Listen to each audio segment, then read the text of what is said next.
Hello everyone, welcome back to our channel. So guys, आज के इस वीडियो में हम डिस्कस करने वाले हैं कि क्या क्या जॉब अपॉर्चुनिटीज़ जो हैं आप लोगों के पास होती हैं आफ्टर पासिंग एआईबी एग्ज़ाम। सो बहुत सारे कैंडिडेट्स को ये लगता है कि हम लोग जो है सिर्फ प्रैक्टिसिंग फील्ड में ही जा सकते हैं, बाकी अदर अपॉर्चुनिटीज़ हमारे पास नहीं हैं। सो गाइस, ऐसा कुछ भी नहीं है। ये मिथ है कि अगर आप लोगों ने एआईबी एग्ज़ाम दिया है तो आप लोग सिर्फ एक एडवोकेट ही बन सकते हो, उसी तक सीमित रह सकते हो। गाइज, ऐसा नहीं है। आप लोगों के पास बहुत सारे ऑप्शंस होते हैं, बट यहाँ पर आप लोगों का इंटरेस्ट होना चाहिए कि आपको पता होना चाहिए कि आप लोगों को करना क्या है, एंड आप लोगों का जो इंटरेस्ट है वो किस चीज़ में है।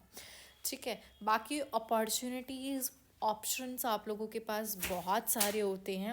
सबसे पहला तो हम लिटिगेशन की ही बात कर लेते हैं, कोर्ट में प्रैक्टिस करना। ठीक है।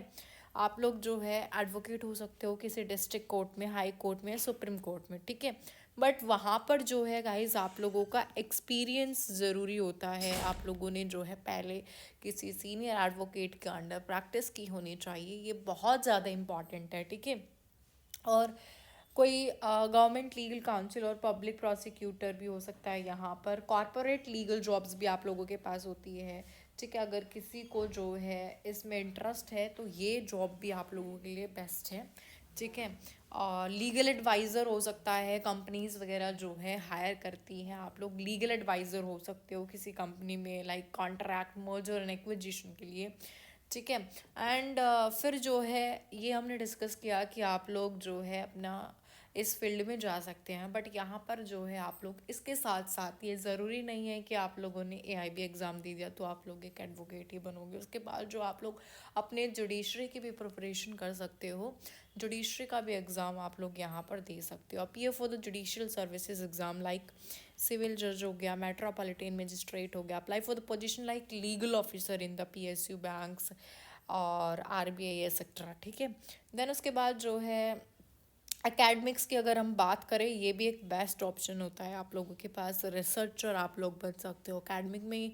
मेरा कहने का मतलब यहाँ पर ये है कि आप लोग टीचिंग फील्ड में जा सकते हो, यानी कि teaching in law colleges, universities वगैरह में जो आप लोग टीच करके भी जो है यहाँ पर अपनी जॉब ले सकते हो। Legal researcher, policy work with the NGOs वगैरह के साथ कर सकते हो आप लोग। ठीक है। उसके अलावा अल्टरनेटिव कैरियर्स भी आप लोगों के पास होते हैं। अल्टरनेटिव कैरियर्स के अंदर जो है यहाँ पर क्या है, आप लोग legal journalism, writing for law magazines, news portals, mediator, arbitrator. ठीक है।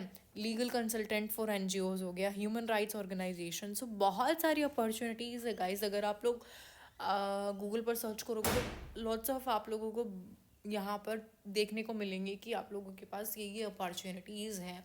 बट हाँ, अगर आप लोगों को प्रैक्टिसिंग फील्ड में यानी कि एडवोकेट ही बनना है तो उसके लिए जो आप लोग किसी सीनियर एडवोकेट के अंदर आप लोगों को पहले अपना एक्सपीरियंस गेन करना होगा, प्रैक्टिस करनी होगी, वहाँ से सीखना होगा। देन आप लोग जो है अपना वो फिर डेवलप कर सकते हो। क्लाइंट वगैरह आप लोगों को बनाने पड़ेंगे, बट ये आप लोगों के इंटरेस्ट के ऊपर डिपेंड करता है कि आप लोगों को किस फील्ड में जाना है।